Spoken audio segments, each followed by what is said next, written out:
दोस्तों, एक इंसान का कैरेक्टर यानी चरित्र उसके सभी एक्सपीरियंस को मिलाकर बनता है।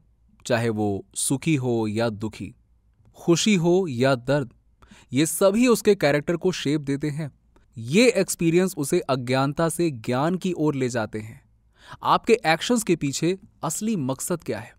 लोग हमेशा किसी खास मकसद के लिए कुछ कर्म करते हैं। कुछ लोग शोहरत पाने के लिए करते हैं, तो कुछ लोग पावर के लिए, तो कुछ लोग धन दौलत के लिए, तो कुछ लोग स्वर्ग जाने के लिए करते हैं। कुछ लोग पश्चाताप के लिए, लेकिन सबसे महान और नेक कर्म होता है बस काम करना। उदाहरण के लिए, कुछ लोग गरीबों की मदद और सेवा करते हैं। वो फेमस होने के लिए या अपनी पहचान बनाने के लिए ऐसा नहीं करते हैं।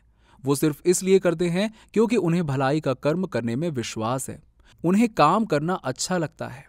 आज आप जानेंगे स्वामी विवेकानंद जी द्वारा कर्म के बारे में दिए गए विचारों को। कर्म योग में उन्होंने कर्म को मानसिक अनुशासन और ज्ञान बढ़ोतरी के गाइड्स की तरह प्रस्तुत किया है। भगवत गीता के फैक्ट्स को शॉर्ट में बताते हुए स्वामी जी ने कर्म के सार और जीवन के इंपॉर्टेंस को डिफाइन किया है। हम कौन हैं? इसके लिए हम रिस्पॉन्सिबल हैं। हम जो भी बनना चाहें वो बनने की शक्ति हम में है। अगर हमारा आज का रूप हमारे पहले के कामों का परिणाम है, तो निश्चित रूप से ही अपने आज के कामों के द्वारा हम अपने आने वाला कल भी बना सकते हैं। इसीलिए हमें कर्म करना सीखना चाहिए। दोस्तों, आज की इस वीडियो में हम इस बारे में पूरी जानकारी देने वाले हैं। इसीलिए ऐसी ही जानकारी पाते रहने के लिए हमारे चैनल को सब्सक्राइब करके बेल आइकन जरूर दबा दीजिएगा। आइए आगे बढ़ते हैं और बताते हैं शुरू से। नंबर 1, कर्म योग क्या है? कर्म योग को अक्सर कारण और प्रभाव का योग, बोने और काटने का योग कहा जाता है। लेकिन यह वास्तव में काम का योग है। और कोई भी काम, कोई भी विचार जिसके करने से कुछ होता है, कर्म कहलाता है। इस तरह कर्म के नियम का मतलब है काम करना या एक्शन लेना। क्योंकि जहां कहीं भी एक्शन होता है, उससे कुछ ना कुछ जरूर होता है। इस सच्चाई को नकारा नहीं जा सकता। कर्म का यह नियम पूरे ब्रह्मांड में सच है। कर्म योग एक मानसिक अनुशासन है जो एक इंसान को ज्ञान के जरिए अपने कामों को पूरा करते हुए लोगों की सेवा करने के लिए कहता है। हम कर्म योग से काम करने के रहस्य, काम करने का तरीका और काम करने की शक्ति के बारे में सीखते हैं। हम इससे सीखते हैं इस दुनिया के सभी कामों का सबसे अच्छा इस्तेमाल कैसे किया जाए। कर्मयोग हमें बताता है कि संसार के बंधनों से बाहर निकलने का रास्ता खोजने के लिए हमें धीरे धीरे और निश्चित रूप से इसे समझने और अपनाने की जरूरत है। स्वामी विवेकानंद जी कहते हैं, कर्म शब्द संस्कृत के क्री शब्द से लिया गया है। इसका मतलब है करने के लिए।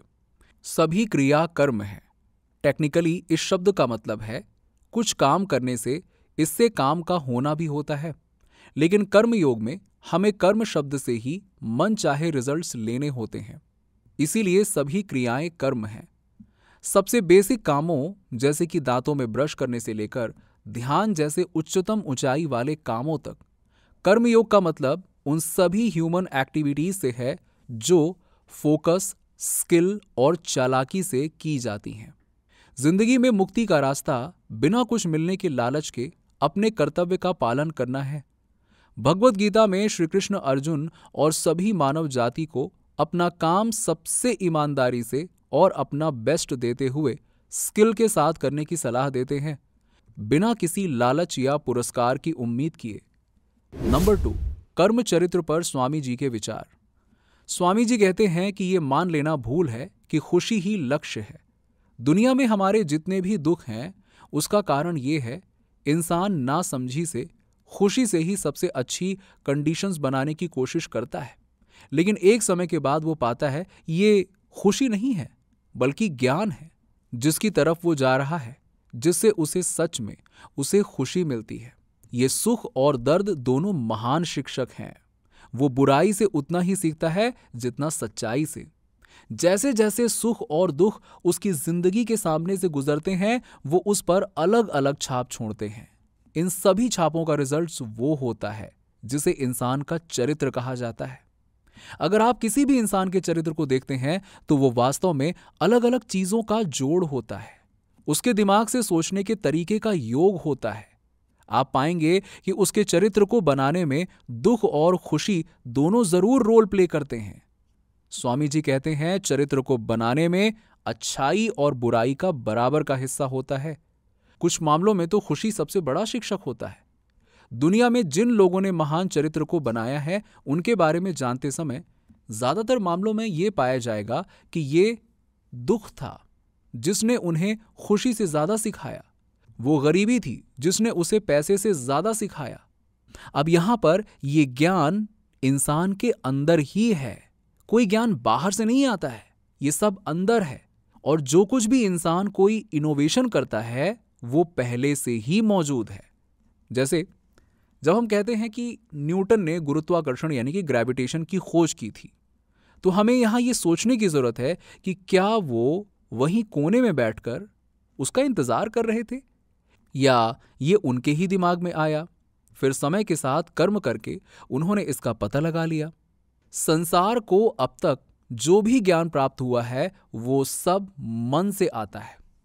ब्रह्मांड की कभी खत्म ना होने वाली लाइब्रेरी आपके दिमाग में ही है। बाहरी दुनिया सिर्फ सुझाव और अवसर है जो आपको आपके मन के बारे में जानने के लिए प्रेरित करती है, लेकिन आपके सीखने का पर्पस हमेशा अपने बारे में ज्यादा से ज्यादा जानना होता है। ऐसा होना भी चाहिए। एक सेब के गिरने से न्यूटन को ग्रेविटी के बारे में आइडिया मिला। उन्होंने अपने मन के बारे में जानना शुरू किया। उन्होंने अपने मन में उससे रिलेटेड चल रहे सभी विचारों की पिछली कड़ियों को एक साथ जोड़ना शुरू किया। उनके बीच एक नई कड़ी की खोज की जिसे हम ग्रेविटी का नियम कहते हैं। अगर आप सच में देखें तो ग्रेविटी सेब में नहीं थी, ना ही पृथ्वी के केंद्र में या किसी भी और चीज में। वो ज्ञान या स्पिरिचुअलिटी इंसान के मन में थी। कई मामलों में यह ढूंढा नहीं जाता है, लेकिन ढका रहता है। जब उसके ऊपर चढ़ी अज्ञानता की परत को धीरे धीरे हटा दिया जाता है, तो इस तरह सीखते सीखते ज्ञान की प्रोग्रेस इससे सीखने और सच्चाई का खुलासा करने के प्रोसेस से होती है। जिस इंसान से पर्दा हटा दिया जाता है वो ज्यादा नॉलेजेबल होता है, लेकिन जिस इंसान पर यह पर्दा पड़ा है वो अज्ञानी है। चमकीले पत्थर के टुकड़े में आग की तरह मन में ज्ञान मौजूद है। आइडिया वो प्रोसेस है जो उसे बाहर लाता है। तो हमारी सभी फीलिंग्स और कामों के साथ हम हमारे आंसू और हमारी मुस्कान, हमारे सुख और हमारे दुख, हमारे रोने और हमारी हंसी, हमारे श्राप और हमारे आशीर्वाद, हमारी तारीफ और हमारी कमी, इनमें से हम हर एक को पा सकते हैं। हर एक मानसिक और शारीरिक परेशानी जो अपने आप को शक्ति और ज्ञान को हासिल करने को दी जाती है उसे कर्म कहते हैं। नंबर 3, व्यक्ति के चरित्र को पहचानने। आप अगर किसी व्यक्ति के चरित्र को देखकर उसके बारे में अच्छा या बुरा डिसाइड करना चाहते हैं तो सिर्फ उसके महान दिखाई देने वाली वैल्यूज को ना देखें, बल्कि दोनों पहलुओं को देखें, क्योंकि हर बेवकूफ कभी न कभी किसी एक काम से हीरो बन सकता है। एक आदमी को अपने सबसे नॉर्मल कामों को करते हुए देखें, क्योंकि वास्तव में यही चीजें हैं जो आपको एक महान इंसान के वास्तविक चरित्र के बारे में बताएंगी। महान अवसर भी इंसान को किसी न किसी तरीके से महान बनने के लिए इंस्पायर करते हैं, लेकिन वास्तव में वही महान इंसान है जिनका चरित्र हमेशा महान होता है। मतलब जो अपने दिखावटी और अंदर के सभी कामों में ईमानदार होते हैं, चाहे वो कहीं भी हों। हम वो हैं जो हमारी सोच ने हमें बनाया है। इसीलिए इस बात का ध्यान रखिए कि आप क्या सोचते हैं। शब्द जरूरी है। आप जो भी सोचते हैं वही आप हैं। अगर आप अपने आप को कमजोर समझते हैं तो आप कमजोर होंगे। अगर आप अपने आप को शक्तिशाली समझते हैं तो आप शक्तिशाली होंगे। सफल होने के लिए आपके पास जबरदस्त इच्छा शक्ति होनी चाहिए। इसीलिए लोग चाहे जो कहें, अपने विश्वास पर टिके रहिए। विश्वास रखें, दुनिया आपके कदमों में होगी। नंबर 4, खुद पर विश्वास करो। स्वामी जी कहते हैं कि कई लोग कहते हैं इस पार्टनर या उस पार्टनर पर विश्वास करो, लेकिन मैं कहता हूं कि पहले खुद पर विश्वास करो। अगर आप पवित्र हैं, अगर आप मजबूत हैं, तो आप पूरी दुनिया के बराबर हैं। हर कोई अपनी जगह पर महान है। कर्म के इस प्रिंसिपल को सिखाते हुए स्वामी जी कहते हैं कर्मयोग प्रिंसिपल का एक हिस्सा एक्टिविटी है। एक हाउसवाइफ की अपनी, हस्बैंड की अपनी। इसी तरह हर किसी की अपनी एक्टिविटी के अनुसार ड्यूटी होती है। ये दिखाता है कि किसी के लिए क्या ड्यूटी नहीं है, दूसरे के लिए वही ड्यूटी है। इसी के साथ ये सोचना भी ठीक नहीं है कि ये कर्तव्य छोटा है, दूसरा ऊंचा है। अगर कोई इंसान ईश्वर की पूजा करने के लिए दुनिया से संन्यास ले लेता है तो उसे ये नहीं सोचना चाहिए कि जो लोग दुनिया में रहते हैं, दुनिया की भलाई के लिए काम करते हैं, वो भगवान की पूजा नहीं कर रहे हैं। ना ही दुनिया में रहने वाले पति पत्नी और बच्चों को उनके बारे में ऐसा सोचना चाहिए जो संसार को त्याग देते हैं वो नीच या आवारा हैं, क्योंकि हर एक का अपने लोगों के जीवन में अपनी अपनी जगह और वैल्यू है जिसे वो सिर्फ अपने कामों के जरिए पूरा कर सकते हैं। नंबर 5, कर्म का रहस्य। दूसरों की शरीर से मदद करना, उनकी शरीर की जरूरतों को दूर करना वास्तव में महान है। लेकिन ऐसी मदद जितनी बड़ी है, जितनी दूर तक मदद की गई है, उतना ही दूसरों का फायदा कर सकती है। अगर 1 घंटे के लिए किसी की कमी को दूर किया जा सकता है तो यह वास्तव में उसकी मदद है। लेकिन अगर ऐसी सिचुएशन में उसकी जरूरत को 1 साल के लिए दूर किया जा सकता है तो ये उसके लिए ज्यादा सहायक होगा। लेकिन अगर किसी बड़े तरीके से उसकी इच्छाएं हमेशा के लिए दूर की जा सकती हैं तो ये डेफिनेटली सबसे बड़ी मदद है जो उसे दी जा सकती है। स्पिरिचुअल ज्ञान ही मात्र ऐसी चीज है जो हमारे दुखों को हमेशा के लिए खत्म कर सकता है। कोई दूसरा ज्ञान सिर्फ कुछ समय के लिए ही जरूरतों को पूरा कर सकता है। आत्मा के ज्ञान से ही जिंदगी में हमेशा कुछ न कुछ कमी होने की परेशानी या नेगेटिव शक्ति हमेशा के लिए नष्ट हो जाती है। इसीलिए इंसान को स्पिरिचुअल तरीके से मदद करना सबसे बड़ी मदद है जो उसे दी जा सकती है। जो लोगों को स्पिरिचुअल ज्ञान देता है वो मानव जाति को सबसे बड़ा फायदा पहुंचाने वाला है। इस तरह हम पाते हैं कि वो सबसे शक्तिशाली लोग थे और हैं जिन्होंने लोगों को उनकी स्पिरिचुअल जरूरतों में मदद की, क्योंकि स्पिरिचुअल जीवन ही हमारी एक्टिविटी का एक सच्चा बेस है। नंबर 6, कर्तव्य क्या है। कर्मयोग के बारे में पढ़ते समय यह जानना जरूरी है कि कर्तव्य क्या है। अगर हमें कुछ करना है तो हमें यह पता होना चाहिए ये मेरा कर्तव्य है, तभी मैं इसे कर सकता हूं। अलग अलग देशों में फिर से कर्तव्य का विचार अलग है। मुसलमान कहते हैं कि उनकी किताब कुरान में जो लिखा है वो उनका कर्तव्य है। हिंदू कहते हैं कि वेदों में जो लिखा है वो उनका कर्तव्य है। ईसाई कहते हैं कि जो बाइबल में लिखा है वही उनका कर्तव्य है। इस तरह हम पाते हैं कि कर्तव्य के बारे में अलग अलग सोच है। पिछली शताब्दी में भारत में लुटेरों के कुख्यात गिरोह थे जिन्हें ठग कहा जाता था। उन्होंने इसे अपना कर्तव्य समझा। किसी इंसान को मार डालने के लिए वो जो कर सकते थे उन्होंने किया और उनका धन छीन लिया। जितने ज्यादा लोगों को उन्होंने मार डाला वो उसे उतना ही बेहतर सोचते थे। नॉर्मली कोई इंसान सड़क पर किसी दूसरे इंसान को गोली मार देता है तो वो ये सोचकर इंसल्टेड हो सकता है कि उसने गलत किया। लेकिन अगर वही इंसान एक रेजिमेंट में सैनिक के रूप में 1 नहीं बल्कि 20 को मारता है तो वो डेफिनेटली खुश होता है। वो सोचेगा उसने अपने कर्तव्य का पालन बहुत अच्छे तरीके से किया। इसीलिए हम देखते हैं कि ये सब किया गया काम नहीं है जो एक कर्तव्य को डिफाइन करता है।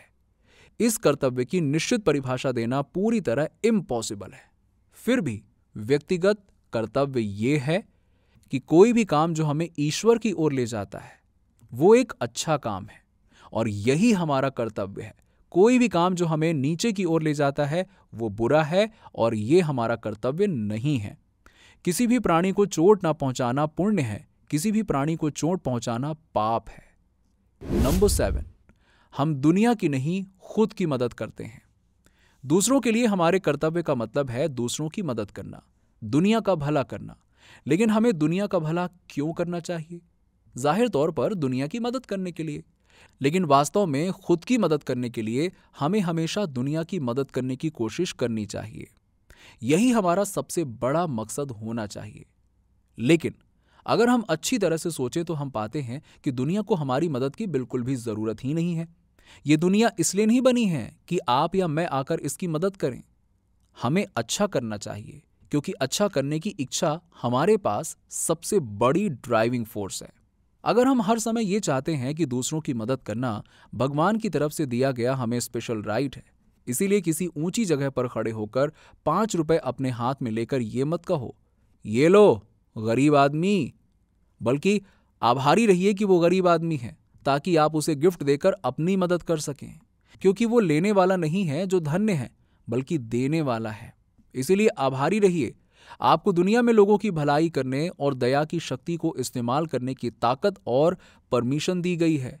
इस तरह सोचने और काम करने पर आप पवित्र और परिपूर्ण होते हैं, यानी सभी इच्छाओं को पूरा करने वाले इंसान बन सकते हैं। यही एकमात्र तरीका है जिससे हम परिपूर्ण बन सकते हैं। दोस्तों, आपके क्या विचार हैं इस वीडियो के बारे में, हमें कमेंट सेक्शन में कमेंट करके जरूर बताइए। अगर वीडियो अच्छा लगा हो तो लाइक करने के साथ साथ अपने दोस्तों और रिश्तेदारों के साथ में जरूर शेयर कीजिएगा। और ऐसी ही जानकारी पाने के लिए हमारे चैनल को सब्सक्राइब करके बेल आइकन जरूर दबा दीजिएगा।